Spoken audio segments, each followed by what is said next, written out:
Okay, guys, so today I want to talk about two words, Latin words, that will absolutely change your life once you have this different insight on them.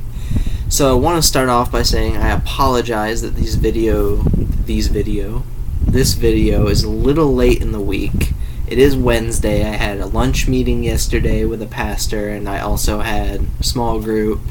And then Monday I had this thing planned, and I had to scrap it because I felt like this was more important. And this came to me yesterday because we were sitting there talking in small group, and we were asking how everyone was. And we don't like to go, yeah, I'm fine, or yeah, I'm good, because most of the time it's a lie. So, I went, guys, I'm a little distraught. And I said, I set out to change the world, and I feel like my channel on the other side, not this channel, the other channel, isn't getting any subscribers. I feel like I'm not getting anywhere. I feel like I'm not good enough to teach, and all this stuff. And I keep going on and on and on. And people were like, oh, you're good enough. And then somebody said something to me that kind of clicked in my brain and forced me to change gears on this particular video. And it was two little words: memento mori. So what they said to me was, are you going to be happy when you die and you look back on your life? Are you going to be happy if you went and worried about what you did your whole life? Are you going to be worried about yourself and living a good life? And that was awesome, because I had to really think about that.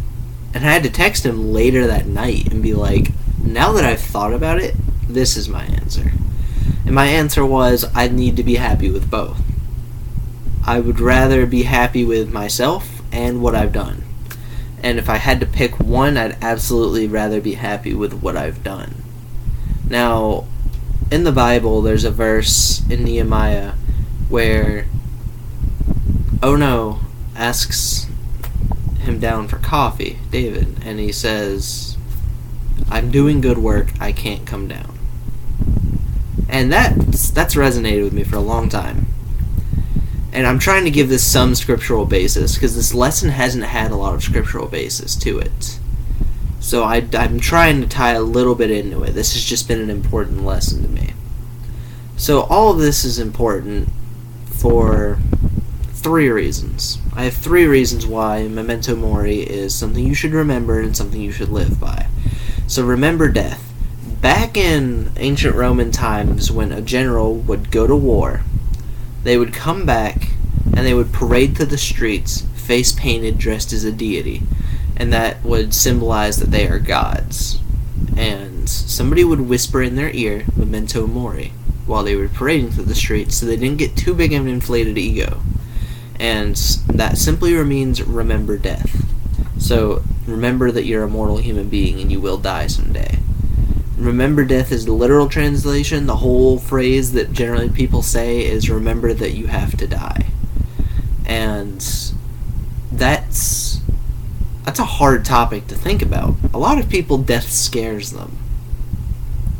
And some people are like, oh, I'm going to go to heaven when I die. And that's good. That's a good outlook on it. It doesn't scare you as much. But, if you're an atheist or something, it probably scares the crap out of you. You're probably like, oh my god, I'm going to die. I'm just going to... think about this for a minute. Sincerely think about this. Just take a second to think about, if you are an atheist or something, when you die, even if you're not, even if you're a Christian, just ponder this.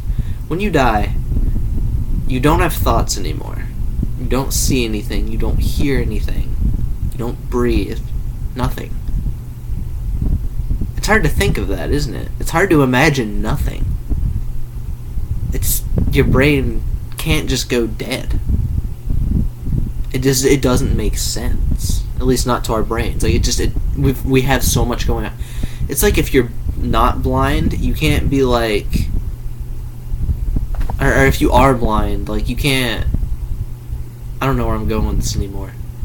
You can't imagine... Oh, there we go. If you're not blind, you can't imagine what it'd be like to be blind. Because people always ponder, what do they see? Do they see nothing? Do they see black? Do they see... It's a good question, and it's a good question to ask somebody. If anybody who is blind and wasn't previous is somehow watching this and somehow knows how to type, or maybe you're blind in one eye, Can you please answer that down below? Because I've always wondered that. And I'm sure other people on this channel are probably wondering it. But anyway, it's hard to think about that. So why is that a good phrase to live by when you say memento mori? Is it really a good phrase to think about you're gonna die? Is that really a good way to view life? Well, the first thing that I had the three reasons I said. That first reason is you gotta die to yourself. And that's a figurative death. You ever had someone offend you? Like, really badly offend you? And then you're like, you're dead to me? Or maybe you haven't, but you've heard someone say that on a TV show or something. You're dead to me. Now, I've had that happen to me more than once. I've had friends that, before I was a Christian, they were my best friends. I became a Christian and then walked through a hard season in life, and I had to really lean into God. Now, those friends essentially said, you're dead to me. I don't talk to them anymore. They don't talk to me. If I were to message them right now, they would completely ignore me. No one would answer me. So, why is it important to die to yourself? Like, why would you just disown yourself? Well, if you look at the way Jesus lived, he led by servant leadership. And that means he was fully man and fully God, both of those things equal, but he humbled himself by becoming more man than God, in appearance at least, because he was 100% fully both. And that means that by outweighing that and becoming more man than God, he was down with the people. He was more relatable. He was able to just function as a person. And as well, that's good because we see he loved people. He had a heart for people. And this is also where that scriptural basis ties in. Because when you look at it, Jesus died to himself and put others above him, put others before him. Now, that's not to say you should be a people pleaser and non-stop all the time, keep going at it, because you need to take care of yourself. But don't get caught up in yourself. Don't go around thinking I'm the best, because you're not. There's always someone better than you. I don't care who you are. There's always someone better than you. And that's a hard topic to think about because you're like, this guy's calling me saying I'm not good at whatever. And that's not true. Because you are, I'm sure, fantastic at whatever it is you do that you think you do really well. I'm just saying there's someone better. And I've come to grips with that. I'm a guitarist. I'm a really good guitarist. If you ever check out my other channel, Play for Passion, one word with two N's, man, I am a pretty good guitarist. I've come a long way for being 6 years self-taught. I have people, when I play for them, they're like, wow, that was awesome. How do you play that fast? Or how do you play that kind of stuff? But the truth is, I sit here and I struggle. I struggle and I struggle and I struggle. Why is that? Because I try and learn things that Yngwie Malmsteen wrote, or Joe Satriani, or Steve Vai. Hard things. And those things become immensely harder when you keep going at them all day long and it starts to get in your head that you can't do it. So once you get in that mindset that you aren't the best and there's people better than you, it also kind of motivates you. It makes you think, hey, maybe if I try really hard, I can get to that level one day. So that's dying to yourself. That's the first reason. The second reason is to remember that you are mortal. You will die one day. And that's pretty literal, but take this real quick. So, you're gonna die one day. A lot of people in this world kill themselves. A lot of people in this world can't deal with the life around them. A lot of people have depression. A lot of people have anxiety. All sorts of stuff. They feel like their life is over. But why? Simply because it's too much. You gotta remember, though, this earthly walk that we do before we go into the kingdom of heaven is nothing more than that. It is an earthly walk. It is nothing more than temporary. It's nothing short of it. So, why is that important? That's always been huge with me, because I deal with depression. But whenever I talk to people, that's always a topic I love to bring up, is life is a walk. And I feel like life is a walk is wrong. I think it's a climb. This is how I view life. You know those climbing walls that like kind of come out and back up? I can't think of the name of them. Bouldering, I think, maybe. I don't know. If you know, again, comment down below. But when you go up, as you know when you're climbing, you have 3 points of contact at all time. If you didn't know that, you know that now. You have 4 points of contact in total. 2 hands, 2 feet. And the rule is that you should always have 3 points of contact. So 2 feet in a hand, 2 hands in a foot, vice versa. And you do this climbing up the wall, keeping 3 points of contact minimum, trying to get up to the top. Now that becomes difficult when you're doing these bouldering walls, or whatever they're called. Excuse me. I was doing this in the other video too. It's really quite late over here. It's about 9 o'clock at night, and that's normally the time I'm in bed watching, like, stupidity. But when you get up there and it starts to slant, for example, and curves backward. If you don't know what I'm talking about, imagine the wall's like this, and then it comes up, and then does that. So it goes up this way, out this way, and then back up. So you can get up here. Once it starts getting here, it gets a little tricky, right? Because you kind of got to, like, jump and grab at the same time. And you got to do it, because if you're going to keep 3 points of contact, you got to essentially go 1, 2. It's got to be fast. So it becomes tricky, and that's what I feel like life is going up one of those walls, and sometimes you don't know where to step next, too.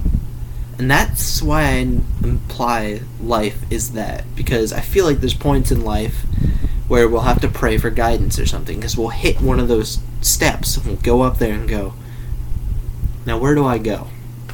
I don't know where to put my feet next or my hands next. And sometimes, just sometimes, there's a way that looks really pleasing, and that looks like such a good idea. And you get over there, and it was really the enemy telling you to go over there, and you're like, crap, I done went the wrong way. There's nowhere to go. So when you climb up this wall and eventually reach the top and finish your walk of life, it's cool to really look at it from a perspective of, hey, I made it. I'm here. So if you're struggling with anything in life that you're like, I don't know if I can do this, you can. I assure you, you can. It may not be easy, but you can. And that's important to hear, but it's equally as important to understand getting up that wall is never easy. It becomes difficult and insane. So I said this was a walk, and I said that it was temporary. Going through trials and tribulations makes you a better person. You learn from your mistakes, or you learn from your triumphs. You continue to keep going through life. It is temporary, yes, and it won't matter in the long run in the kingdom of heaven, but it will matter here. And that brings us into our third point, actually, and that is the same point as the previous one, that you will die someday. But instead of looking at it in the manner of you'll die someday, so it's temporary, you'll die someday, so do great work. Remember, I'm doing good work, I can't come down. Why is that important? Well, I just said, literally a minute ago, not even probably, that when you walk through life, it doesn't matter in the end. And there's a book called The Last Arrow that the title even says, saving nothing for heaven. Or saving nothing for the end, or something like that. And there's one section in that book that really caught me. And it said, when you stop, or what if you give up? That's what it said. What if you give up when it did get hard? Let's just assume you gave up when it got hard. Then you'd be a settler when you should be a pioneer. So that's part of the previous statement, but it ties into this one better. So the previous statement, obviously it fits in. What if you gave up? What if you just let go off the wall? You'd fall down. You'd be back at the start, and it'd suck. It'd suck worse than if you would have just dealt with it. The next statement, though, to do good work while you're on this earth, and to think to be a settler while you should be a pioneer, if you just gave up when it got hard, think of some great people on this earth. And it doesn't have to be the same great people I think of. It can be any people you want to think of. But for me, two people that really come to mind for me, are Joe Satriani and Billy Graham. Obviously Joe Satriani for me because I'm a guitarist. Probably a lot of you either don't know who that is or doesn't do anything for you, and that's fine. But to me, he's a guitar hero, and I think he's really inspired a lot of people and a lot of stuff. But Billy Graham is an evangelist. If you don't know who he is, you need to pause this and go Google him right now, because something's wrong with you.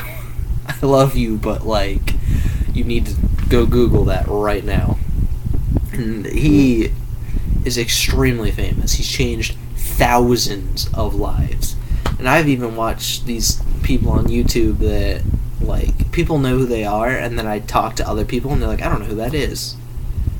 It's hit or miss, is what I mean. So, Todd White, for example, is a good one. Scott Williams, Christine Kane, all these evangelists and stuff. They leave a lasting impression because they travel around all over the world. Why is that important? And it's important because if you've ever heard somebody say, oh, that person authored a book, or their music, or they're an author of some kind of art, they always say they'll live on eternally. And that means on this earth. So when you speak words of wisdom into somebody and you really help somebody, then it really stays with them. And if you teach somebody something really good, I thoroughly believe that they're going to teach that to someone else, and then they're going to teach that to someone else, and eventually it's going to keep spreading. It's going to be like wildfire. Before you know it, you might not even know it. You could change people's lives without even knowing it. I met two people down in Florida that were fans of my other channel.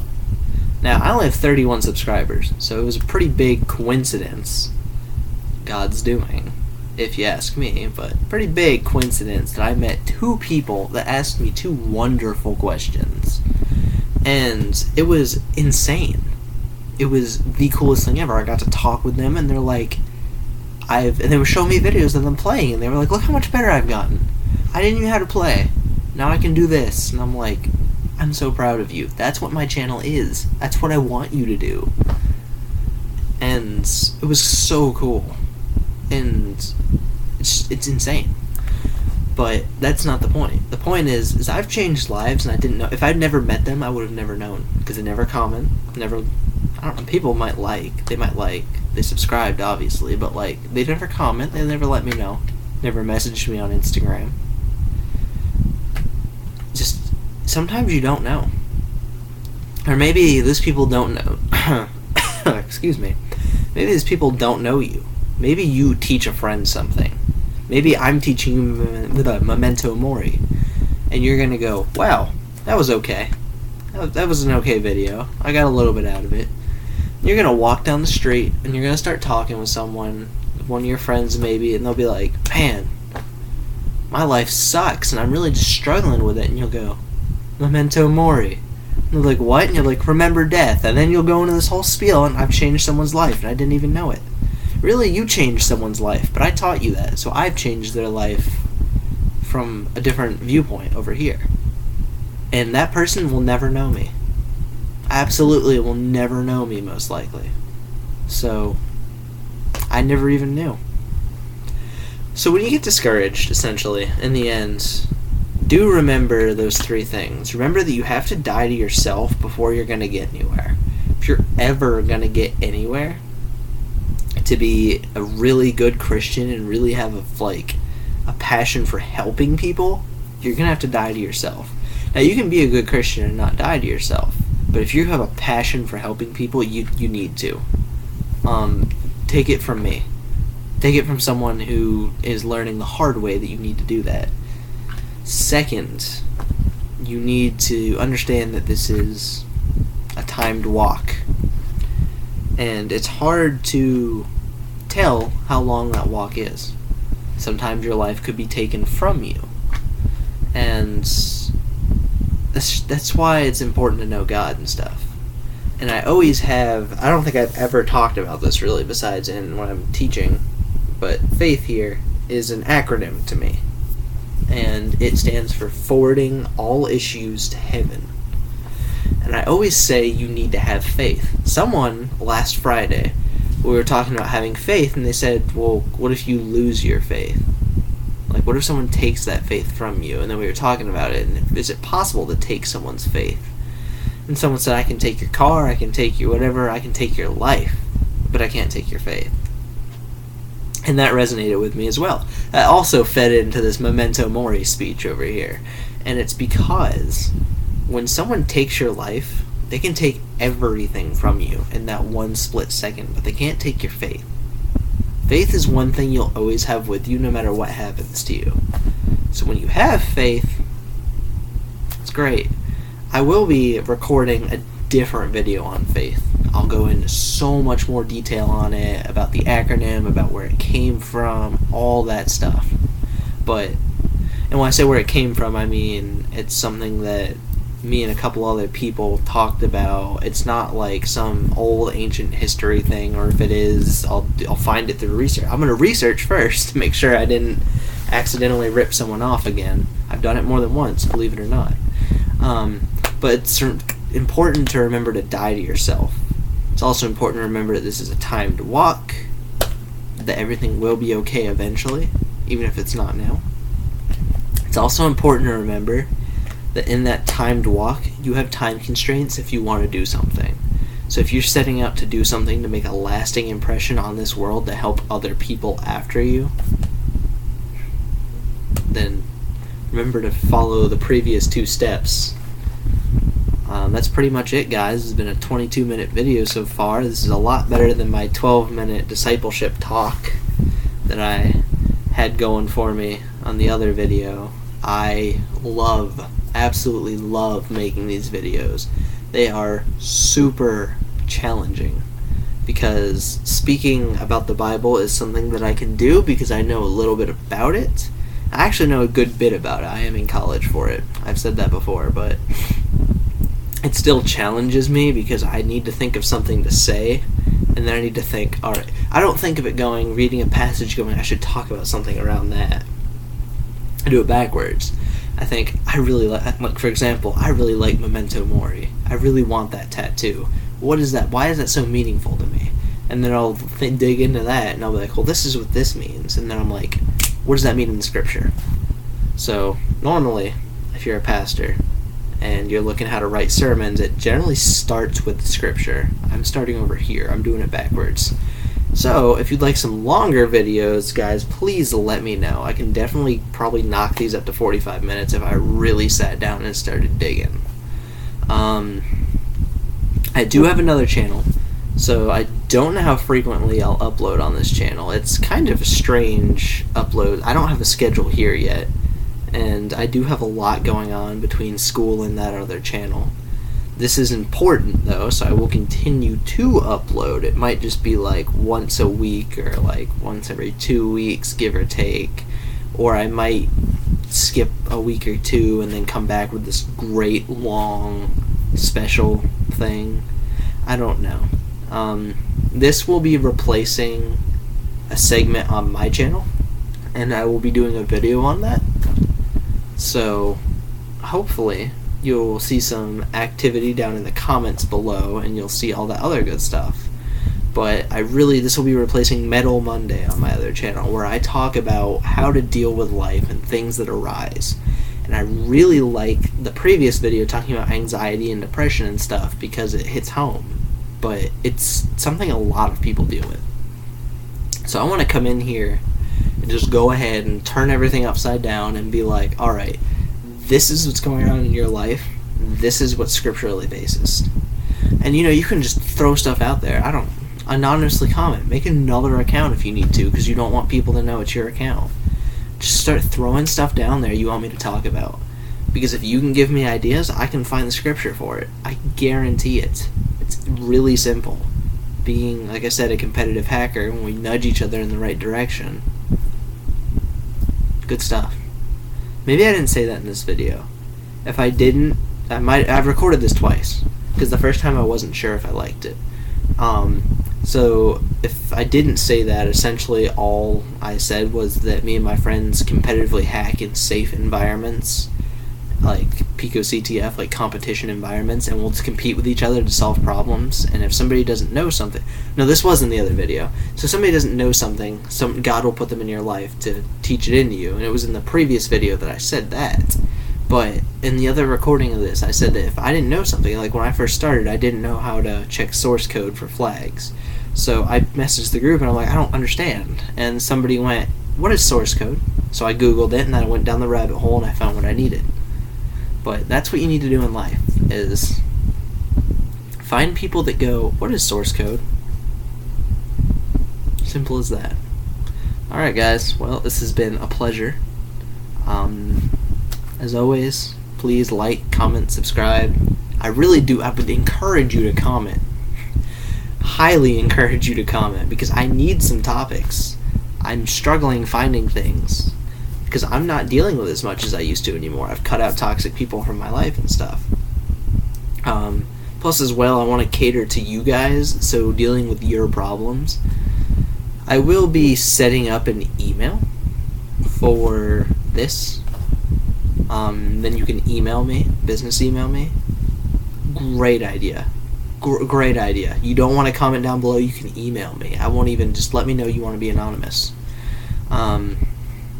Thanks guys. It's been a pleasure speaking, as always, and I always say stay passionate on my other channel, and this time I'm going to say it on this channel because it's important. Stay passionate, and remember, death does eventually, it will come. So how are you going to deal with it?